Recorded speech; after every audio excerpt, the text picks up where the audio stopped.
Hello guys. आप सभी का स्वागत है my study channel crazy learning platform में।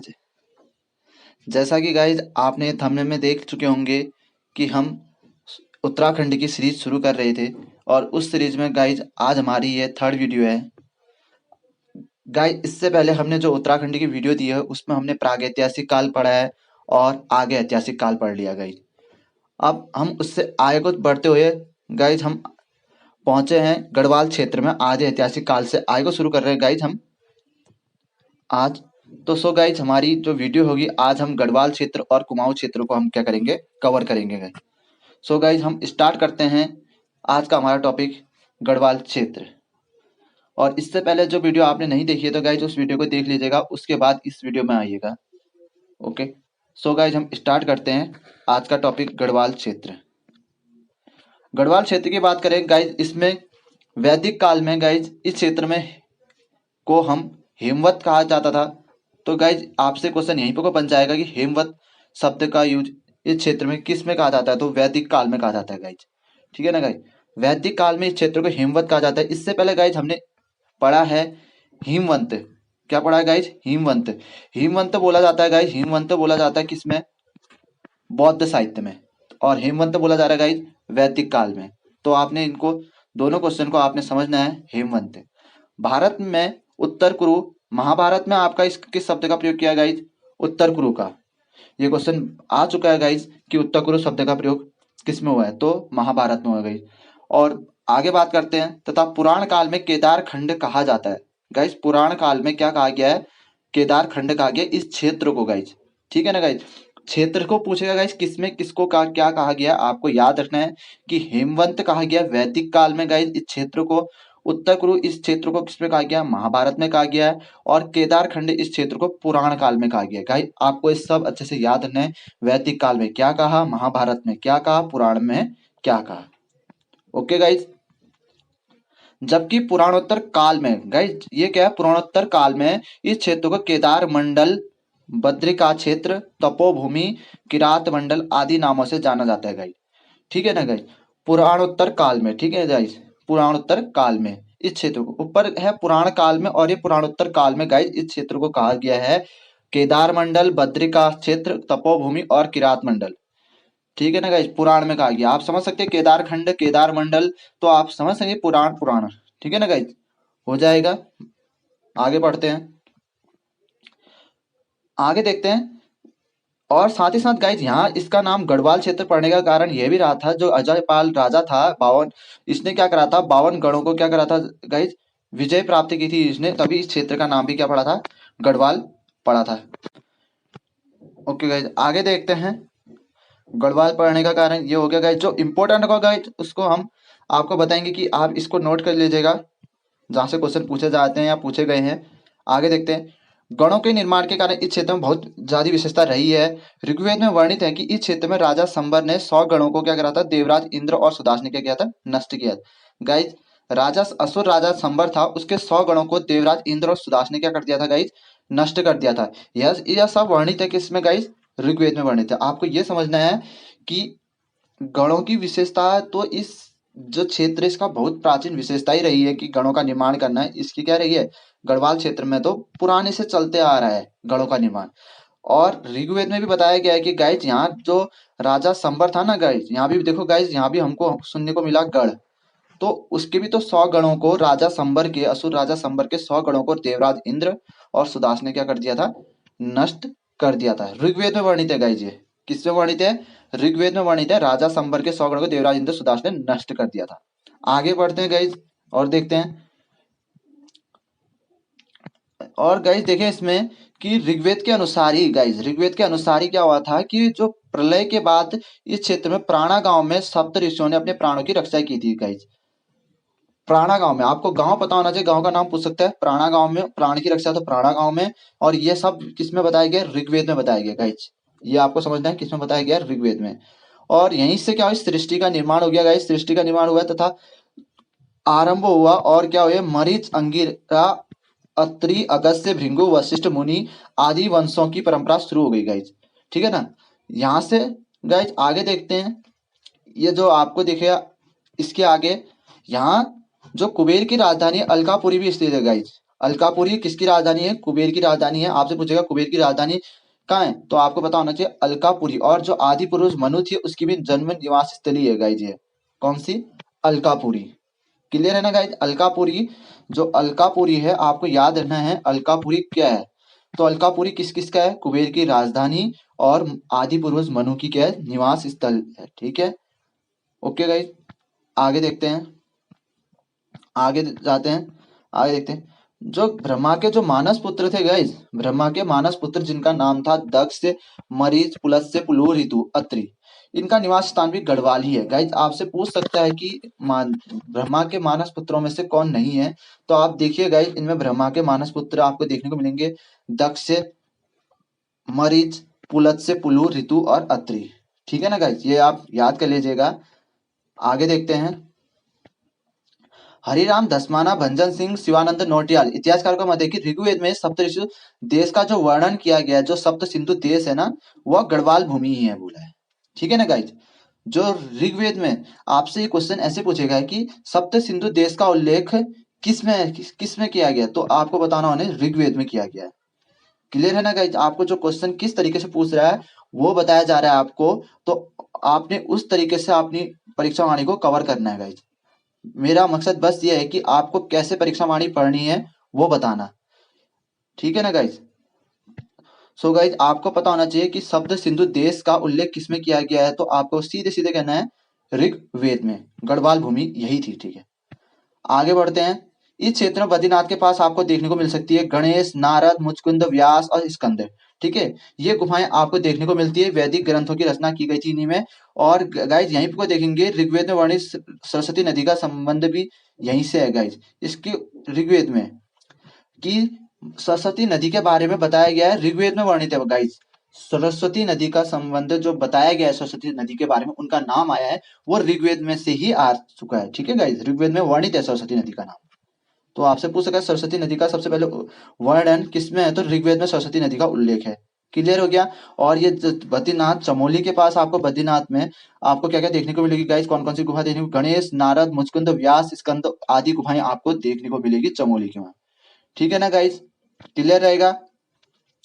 ओके, देखिए गाइज इसको आप याद भी कर सकते हैं कि गणेश, नारद, मुचकुंद, व्यास और स्कंद, आपको ये गुफाएं बद्रीनाथ से कनेक्ट करनी है गाइज। ठीक है ना? पूछ सकता है आपसे कौन सी गुफा बद्रीनाथ के पास नहीं है या बद्रीनाथ के पास है करके आ सकता है। ठीक है ना? आगे देखें, आगे देखते हैं। तो गाइज हमको टिहरी गढ़वाल की जो हिमानी पट्टी है गाइज, जो विसोन नामक पर्वत है, यहाँ पर वशिष्ठ गुफा, वशिष्ठ कुंड देखने को मिलेगा। वशिष्ठ गुफा, वशिष्ठ कुंड और वशिष्ठ आश्रम, ये चीज हमको कहाँ दिखता है? विसोन नामक पर्वत पर। ठीक है ना गाइज? तो वशिष्ठ गुफा भी दिखेगी, वशिष्ठ कुंड भी दिखेगा और वशिष्ठ का आश्रम भी दिखेगा। ये पर्वत है जो हिमयान पट्टी पर आता है। ठीक है, और यह कहाँ है? टिहरी में है गाइज। ये याद रखना है, इनका संबंध कौन किससे है आपसे पूछ सकता है, तो सभी को एक के साथ एक का कनेक्ट करें। ठीक है, टिहरी की बात करें, जो ये हरि का है, हरि के साथ ही वशिष्ठ गुफा, वशिष्ठ कुंड, वशिष्ठ आश्रम है। ठीक है ना गाइज? हरि, जो हरि में ही नाम में ही टिहरी में हरि है, तो यही कौन है गाइज? विसोन पर्वत है। और विसोन पर्वत से नाम ही में आपको विसोन आ तो वशिष्ठ गुफा, वशिष्ठ कुंड, वशिष्ठ आश्रम तीनों इसी में आएंगे।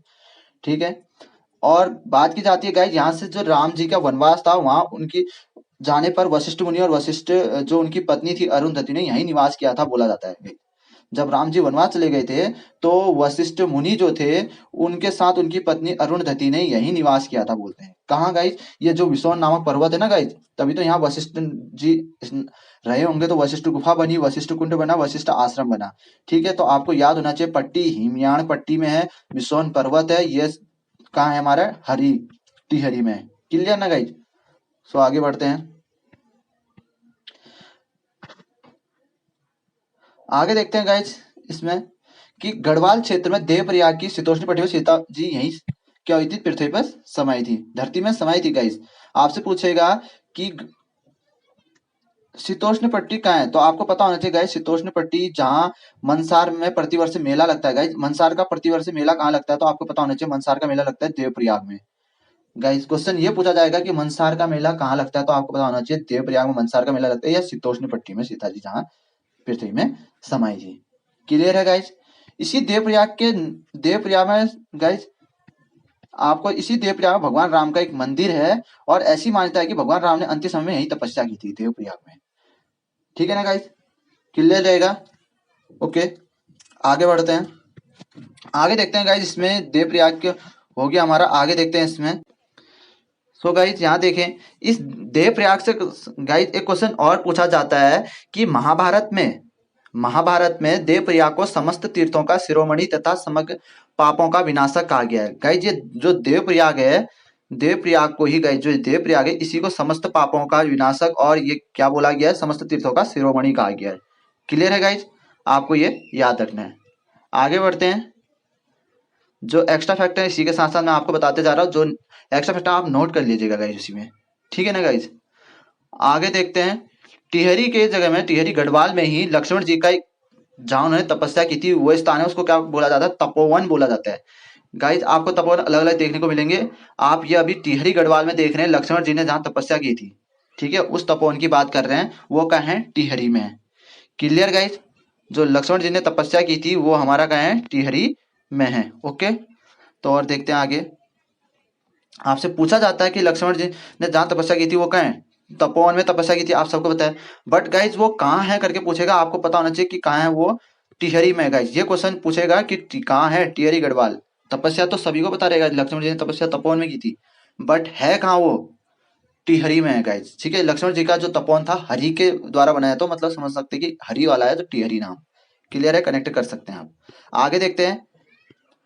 रामायण कालीन बाणासुर का किला भी इसी क्षेत्र में आता है गाइज, और इससे राजधानी इसकी क्या है, ज्योतिषपुर या जोशीमठ कहा जाता है। ठीक है, जो बाणासुर का किला देखा होगा ना गाइज, चंपावत में है, तो उसकी जो बाणासुर का जो यहाँ राजधानी है ज्योतिषमठ या ज्योतिषपुर में है। ठीक है ना गाइज, किला बोलेगा वो चंपावत में है गाइज, याद रखना, जो बाणासुर का किला है वो चंपावत में देखने को मिलेगा आपको।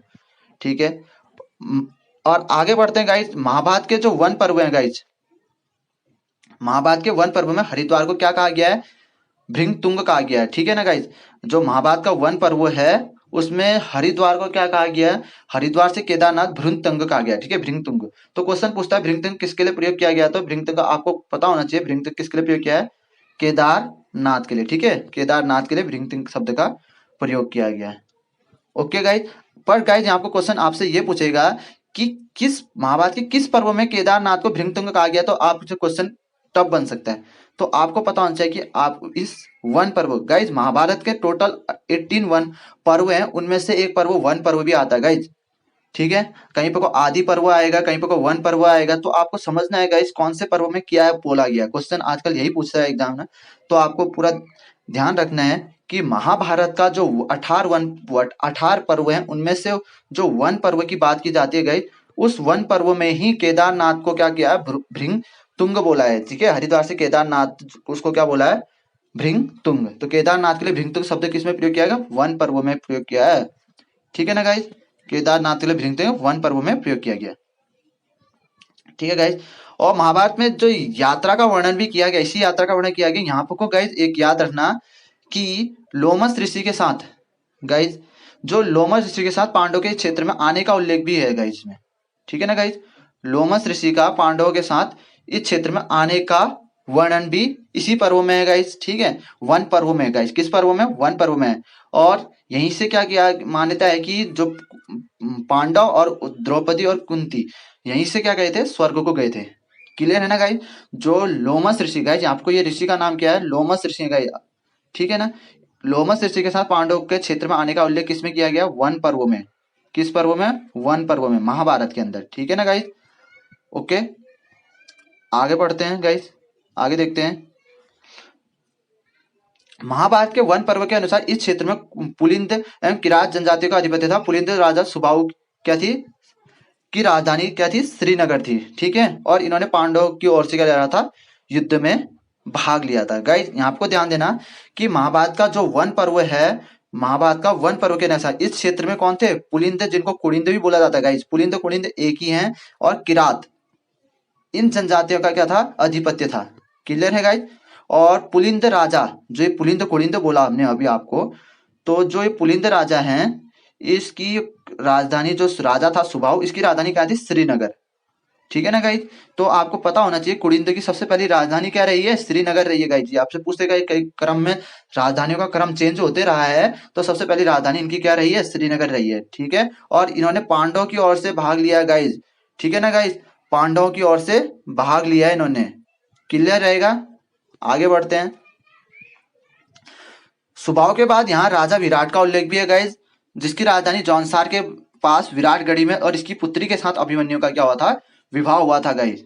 ठीक है ना, देखें सुबाव का बात विराट है, विराट की राजधानी विराटगढ़ी है। ठीक है, जौनसार के पास पड़ेगा हमारा, जौनसार समझते हैं ना गाइज, जौनसार के पास पड़ेगा विराटगढ़ी, और इसी की पुत्री के साथ अभिमन्यु का क्या हुआ था गाइज, विवाह हुआ था। ओके, आगे देखते हैं।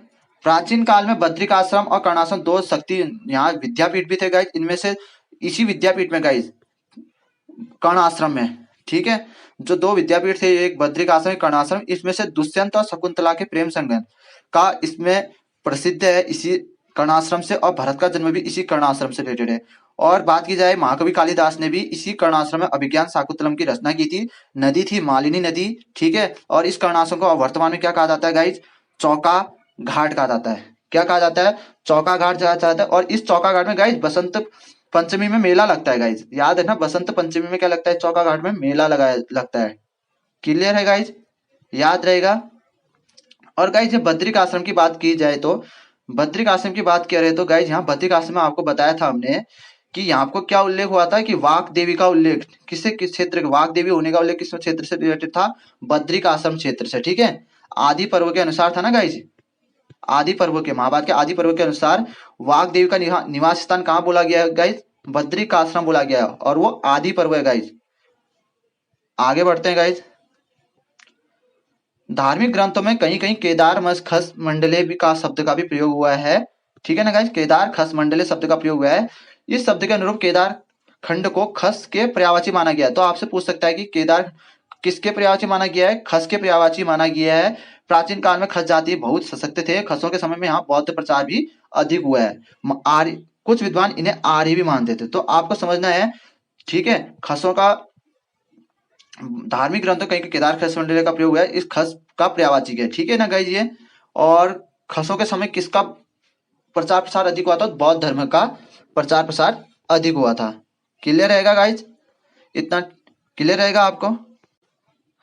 सो गाइज आगे देखते हैं इसमें ही, जो गाइज ऊपर हमने सुबाहु की राजधानी श्रीनगर बोली थी गाइज, ऊपर श्रीनगर, जो श्रीनगर राजधानी वो बोली थी सुबाहु की। इस श्रीनगर को गाइज यहाँ श्रीनगर महाभारत में दो शब्दों के नाम से भी प्रचलित है, एक सुबाहुपुर करके बोला जाता है, सुबाहुपुर भी इसी को बोला जाता है, और एक बोला जाता है श्री क्षेत्र।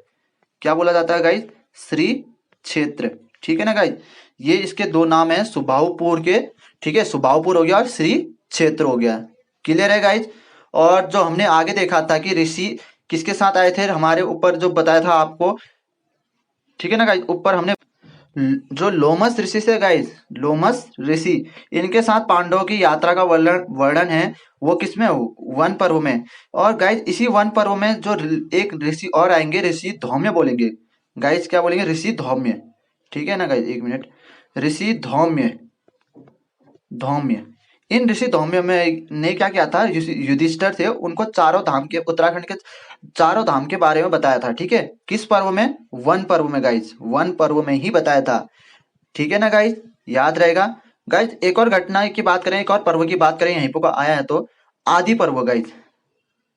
ठीक है ना गाइज, एक आदि पर्व है, इससे भी रिलेटेड है महाभारत में आदि पर्व के अनुसार, कि जो अर्जुन का विवाह जो एक नागराज्य कौरवी की कन्या, ठीक है ना गाइज, अर्जुन का विवाह नागराज कौरवी की कन्या उल्लूपी से हुआ था। ठीक है ना, गंगा द्वार में उल्लूपी से हुआ था। तो महाभारत काल में जो गंगा द्वार में नागराज कौरव तथा श्रीनगर सुबाहु का शासन भी था गाइज। ठीक है ना गाइज, तो आपको पता होना चाहिए कि अर्जुन का विवाह नागराज कौरव की कन्या जो उल्लूपी थे, उसका जो ये उल्लेख है किस में मिला है गाइज, आपको सिर्फ कोई क्वेश्चन पूछेगा किस पर्व में इसका उल्लेख मिला, तो आपको याद होना चाहिए कि महाभारत में उल्लेख है आदि पर्व में। ठीक है ना गाइज, आदि पर्व है, वहां उल्लेख है ऐसा, जो नागराज अर्जुन का विवाह उल्लूपी से हुआ था, ये उल्लेख आपको देखने को मिलेगा आदि पर्व में। क्लियर रहेगा गाइज, ओके। गाइज और एक चीज और छूट चुकी है, कहीं क्या आपका एक फैक्ट, जो जो गढ़वाल क्षेत्र है ना, गढ़वाल क्षेत्र की अगर आपको सीमा की बात करेगा ना गाइज, जो बांटी थी पहले, तो आपको पता होना चाहिए गढ़वाल क्षेत्र की जो सीमा थी, आपको उसकी लेंथ पूछेगा और ब्रेथ, लंबाई और चौड़ाई पूछेगा। लंबाई पूछेगा तो आप 50 योजन बोलोगे, लंबाई 50 योजन, और चौड़ाई पूछेगा तो आप उसको बताओगे कितनी, 30 योजन। ठीक है ना गाइज, लंबाई 50 है और चौड़ाई 30 है, 50 30, क्लियर रहेगा गाइज, हो जाएगा। ठीक है, आगे बढ़ते हैं हम। ठीक है ना गाइज, ये याद रखना, जो आपको एक्स्ट्रा फैक्टर दिए गए हैं उसको आप याद रखिए गाइज। ठीक है ना, उस आगे देखते हैं फिर गाइज। अब कुमाऊं क्षेत्र आता है। कुमाऊं क्षेत्र की बात करें गाइज, यहाँ पे को क्या हो, कुमाऊं क्षेत्र के बारे में, चंपावत के पास, चंपावत नदी से पूर्व आपको क्या दिखेगा गाइज, यहाँ क्रांतेश्वर पर्वत दिखेगा। वर्तमान में कांडादेव और कानदेव पर विष्णु भगवान का कुर्मावतार का अच्छा अवतार हुआ था। ठीक है, आपको पता है, नाम ही से पता चल जाए, क्रांतेश्वर पर्वत, कांडादेव, कानदेव। कालांतर में इस पर्वत को मानस खंड में गढ़वाल क्षेत्र को केदार खंड कहा जाता है और कुमाऊं क्षेत्र को मानस खंड कहा जाता है। गाइज याद रखना, ये किसमें कहा गया, तो आपको पता होना चाहिए, स्कंद पुराण में कहा गया गाइज, इसको केदार खंड और मानस खंड। ठीक है ना गाइज, बट गाइज यहाँ को क्वेश्चन ये बन सकता है कि आपको जो शब्द बोले ना, ये किसमें है, आपको पता होना चाहिए गाइज।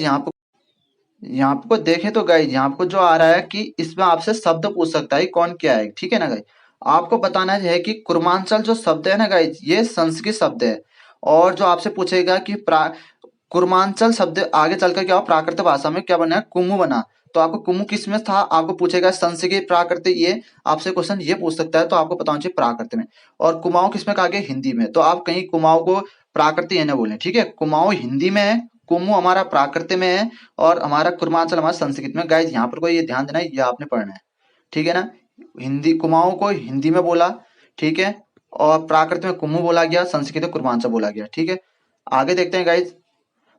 प्रारंभ में चंपावत के आसपास क्षेत्र को कुमाऊं कहा ही जाता था। ठीक है, वर्तमान में जो अल्मोड़ा, बागेश्वर, पिथौरागढ़, उधमसिंह नगर वाला क्षेत्र कुमाऊं में कहा जाने लगा है, आपको पता होगा।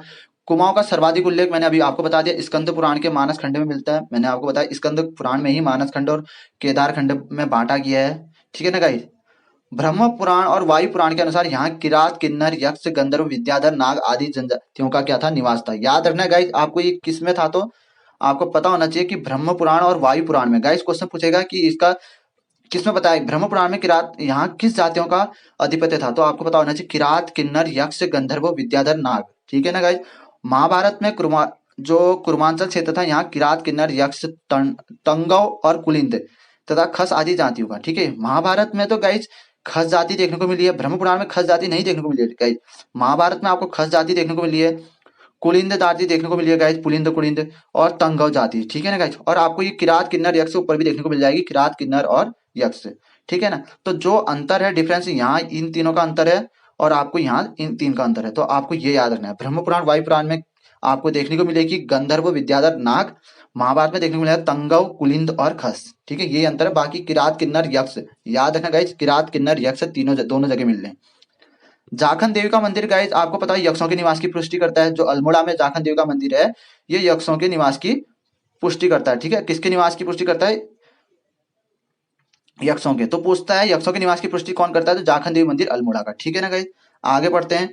कुमाऊं के क्षेत्र में बेरीनाग, बीनाग, धौलानाग, कालीनाग, पीलनाग, हरिनाग, बासुकीनाथ आदि देवताओं के मंदिर हैं। इसकी उपस्थिति प्राचीन में पता चलता है कि नाग राजा, मतलब जो नाग जनजाति थी, उनका निवास स्थान था यहाँ। ठीक है ना गाइस, नाग जाति का निवास स्थान पता चलता है। सबसे बड़ा जो नाग का सबसे बड़ा मंदिर है पिथौरागढ़ में बीनाग, बेनीनाग मंदिर है। ठीक है ना गाइस, बीनाग और बेनीनाग मंदिर। ठीक है ना, आगे बढ़ते हैं।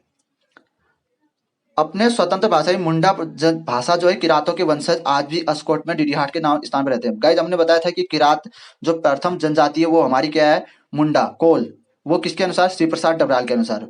और किरात किसके अनुसार, ग्रियर्सन के अनुसार। ठीक है, ग्रियर्सन क्या, इनकी भाषा क्या है, तो मुंडा भाषा है। कहाँ निवास करते हैं, अस्कोट और डीडीहाट में।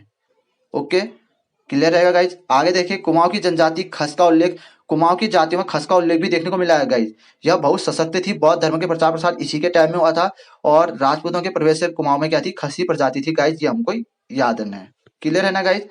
तो गाइज यहाँ को हमारा आज का टॉपिक कंप्लीट होता है। ठीक है, इससे आगे का टॉपिक हम कल लाएंगे।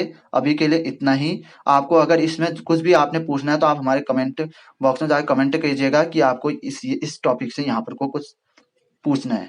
सो उसी को आगे बढ़ाएंगे हम गाइज। और गाइज आपको अगर ये वीडियो अच्छी लगती है तो इसे लाइक कीजिएगा, और जितने से ज़्यादा जैसे ज़्यादा हो सके आप गाइज इसे सब्सक्राइब कीजिए। ठीक है ना गाइज, अपने भाई बहनों, आप अपने आसपास इस वीडियो को पहुंचाइए। ठीक है ना गाइज। सो गाइज मिलते हैं आप अगली वीडियो में, तब तक के लिए बाय बाय।